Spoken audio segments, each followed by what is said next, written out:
Hey everyone, Draco Magnius here for another episode of Let's Play Ni no Kuni.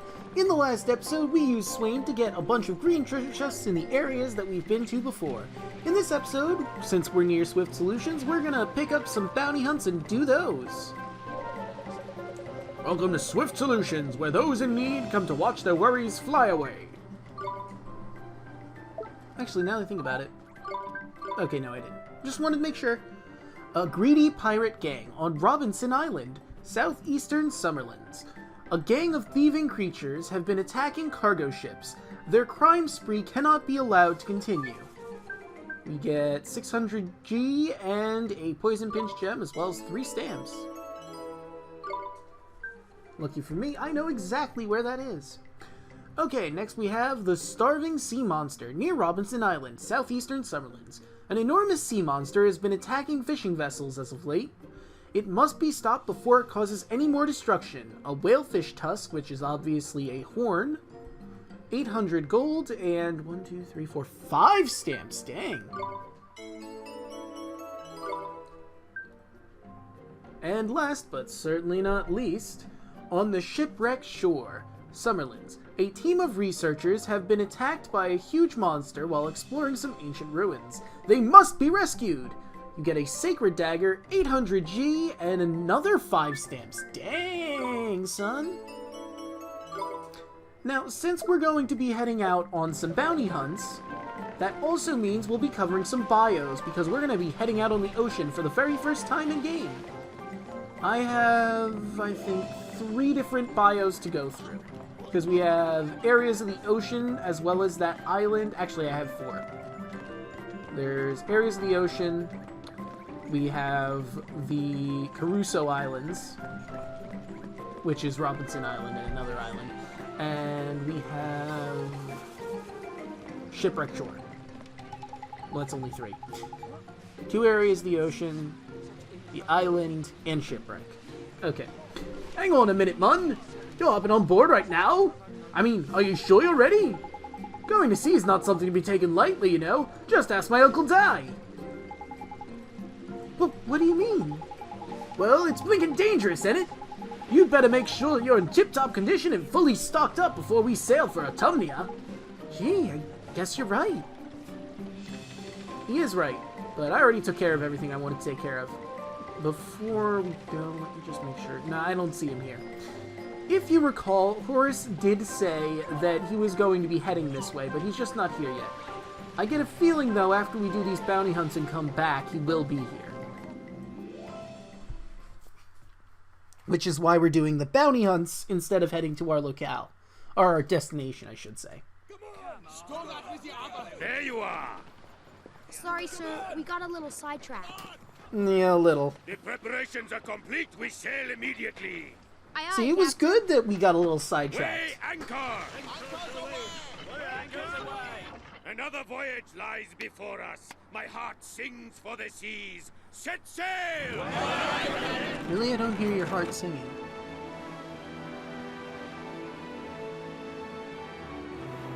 I mean, is it playing this music? Ah, it's proper exciting, this is. Yeah, it's always exciting when you get a ship in a video game. Well, he looks happy. Then the 7 seas await. I almost don't have the heart to tell him that we're not going to be stopping where he thinks we are. Harden our march! Listen, Captain, I mean, I know we said we were going to Autumnia, but... I kind of have some bounty hunts to do first.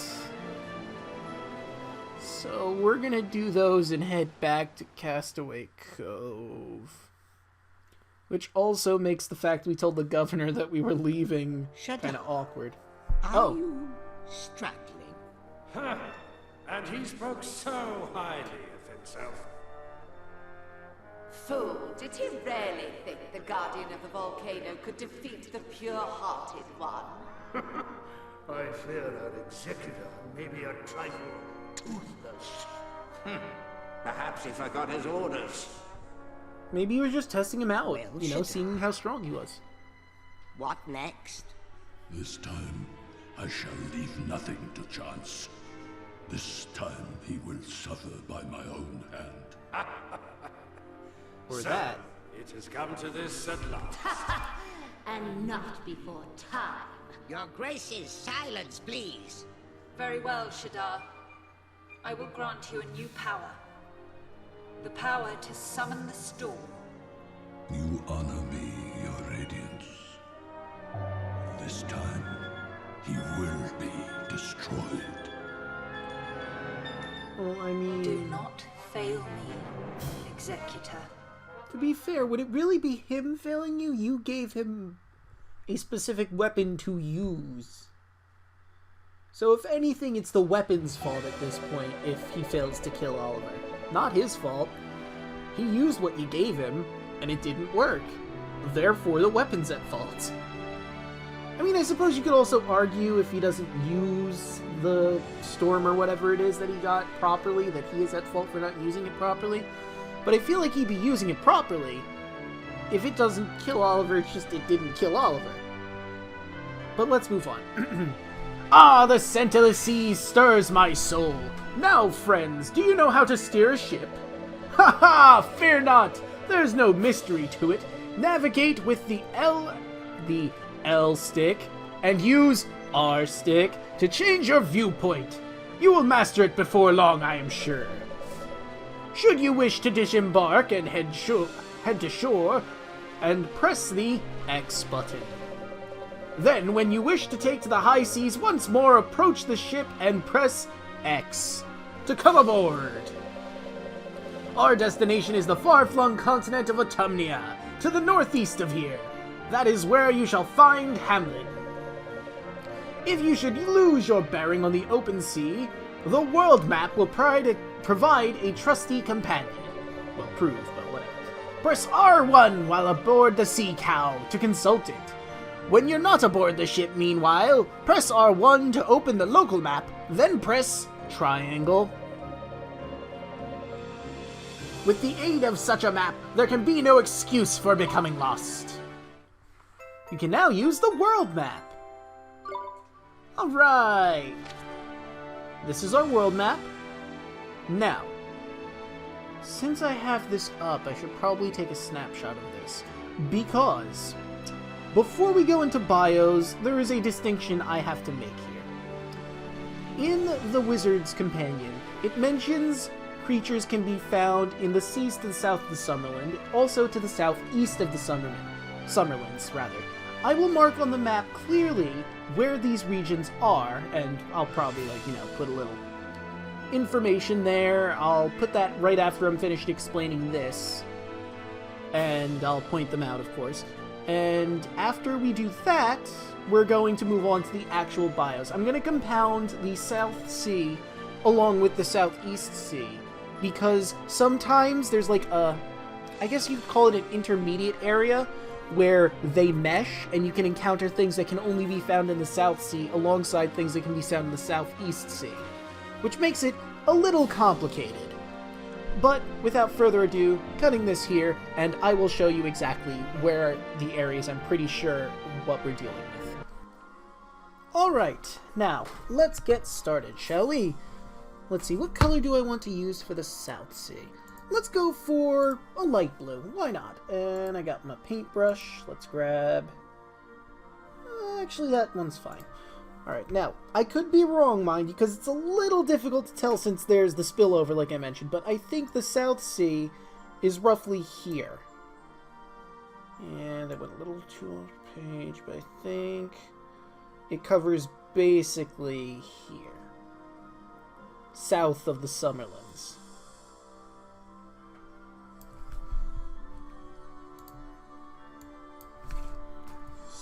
South Summerlands.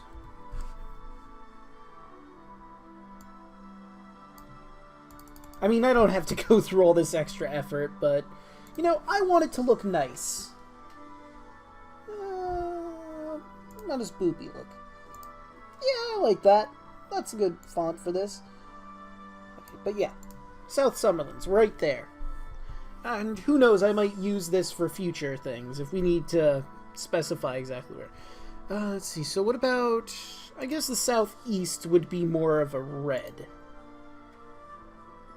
Now, this area is significantly smaller than the south of the Summerlands, because there's also Autumnia's seas we have to account for.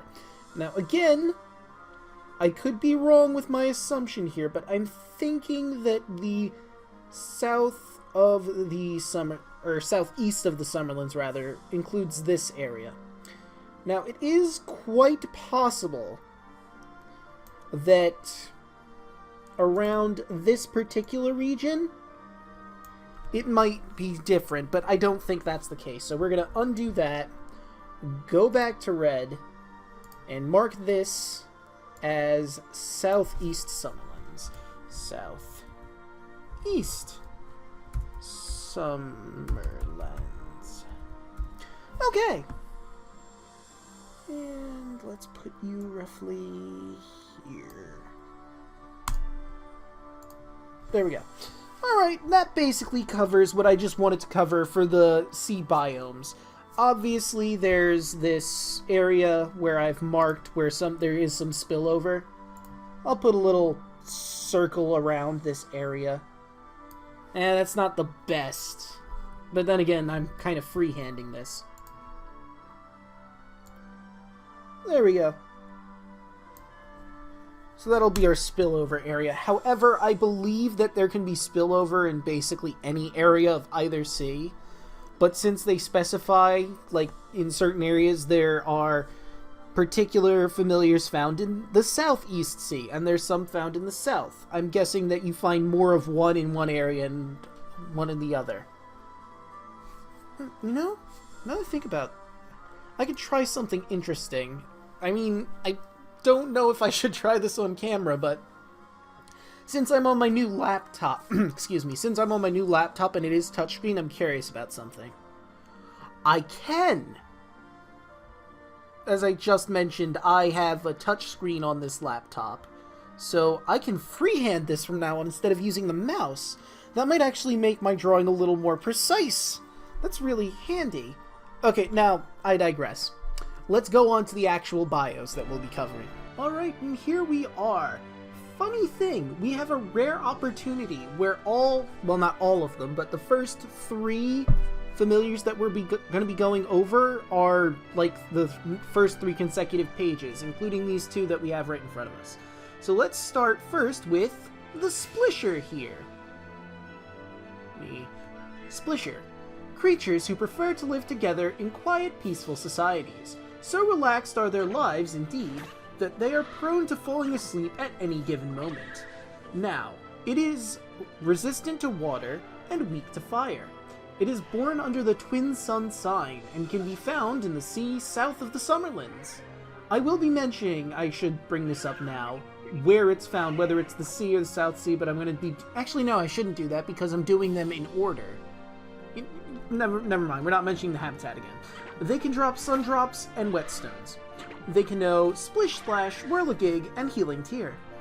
Now, what can it evolve into first? The Splasher. The Splisher becomes the Splasher. Usually found floating idly on the surface of water, eating and sleeping would appear to be the only activities that interest these creatures. Like the previous form, it is resistant to water and weak to fire. It is born under the moon sign, however, and can be found at the sea north of Autumnia. They drop glow shrimps and strong coffee. They can know Sabotage, Sandblast, Bubble Bath, and more.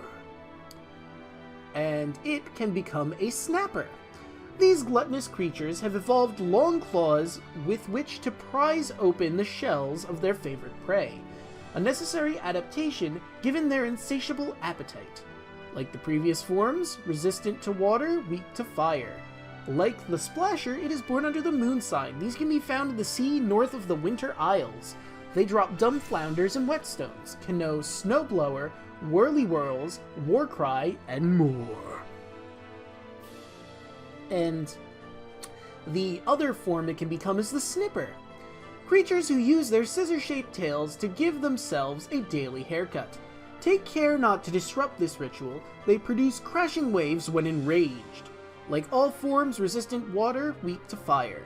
Born under the moon sign, like the last 2 forms. which I find odd now that I think about it. It starts out as twin sun, but then stays moon for the others. Whatever, it's unknown where they are found, but they drop glow shrimps and pixie dews. They can know waterspout, polar puff, racer, and more.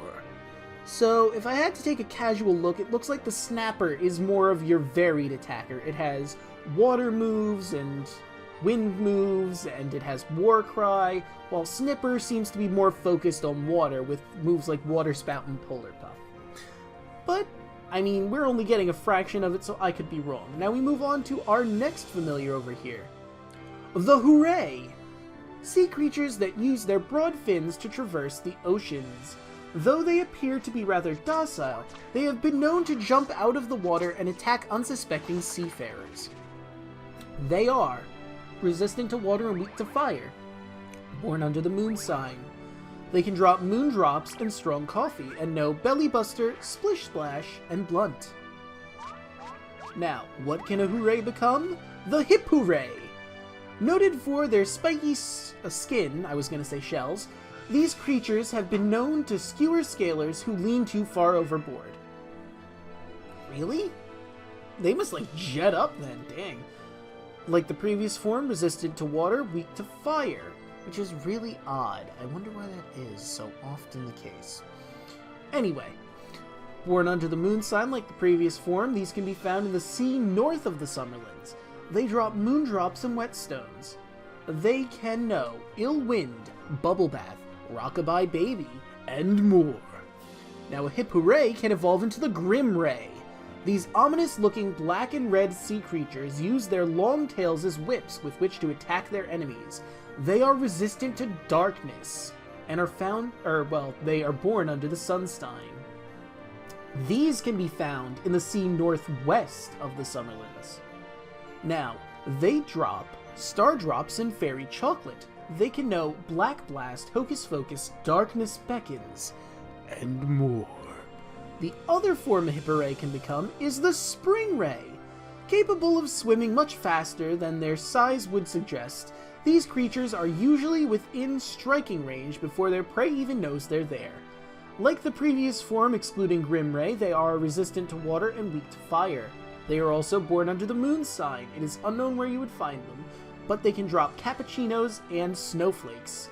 They know Snowstorm, I was going to say Storm. Anyway, they know Snowstorm, Slowpoke, Water Cannon, and more. The difference is obvious that Grim Ray is resistant to dark and has dark moves, while Spring Ray is more water-focused, but also knows Slowpoke. Now we move on to our third familiar in the list of the South Seas, Sparky. Creatures that use charged coils to deliver devastating electrical attacks. They have also been known to become overexcited and electrocute themselves with them. Affinity. They are resistant to both water and storm. They are born under the star sign. They drop glow shrimps and ruby ripple ice cream. They know Plasma Ball, Sabotage, and Thunderspark. Now, what can a Sparky become? Its first evolutionary stage is the Wadi. The two forks on these creatures' heads unleash electrical blasts, the power of which Wadis can measure by using the meters they always carry. Like the previous form, they share the same resistances to water and storm. They are born under the star sign, and can drop fish burgers and cappuccinos. Oh, I forgot to mention that they are found in the sea north of the Winter Isles. They can know Short Circuit, Pick Me Up, Bubble Bath, and more. The next form that the Wadi can become, well, the first form I should say, is the AC. Though these creatures generate a great deal of electrical power, they are unable to control its discharge and frequently electrocute allies as well as enemies. Like the previous forms, they share the same resistances and are born under the star sign. These can be found in the sea northwest of the Summerlands. They drop Confusion Begons and Rumble Nuts. They know Thunderstorm, Racer, Parp, and more. The next form is DC, making the evolutionary stages of the Wadi AC and DC, which is a reference to alternating current and direct current, the two styles of electrical currents. But let's get on with the actual creature. Creatures that are constantly charging large batteries with the electricity they generate, storing it up to be unleashed during battle. They share the same resistances as all other forms and are born under the star sign.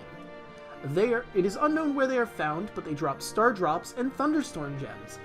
They can know Generator, Thunderbolt, Lovestruck, and more. It's kind of hard to see what the difference between these two is just from a glance.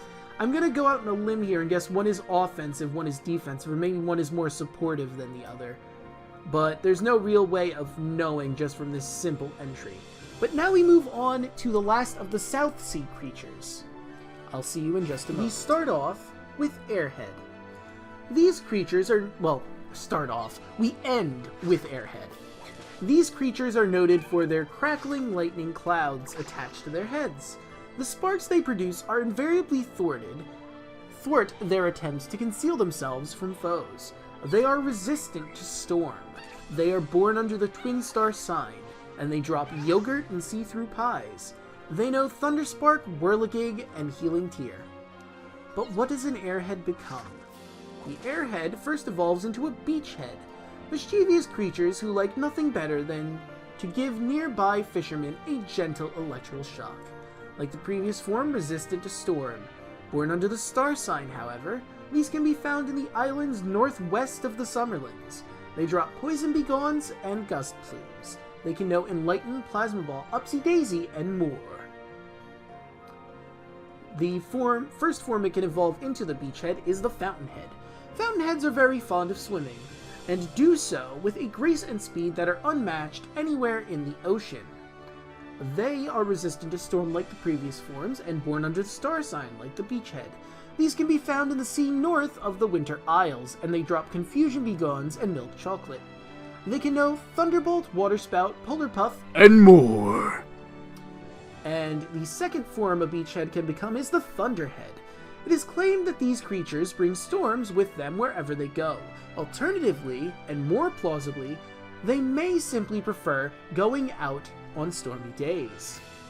Like all of the forms resistant to storm, and born under the star sign like the previous two. It is unknown where you could find these, but they drop Pixie Dew and Sun Crystals. They know Thunderstorm, Short Circuit, Pick Me Up, and more!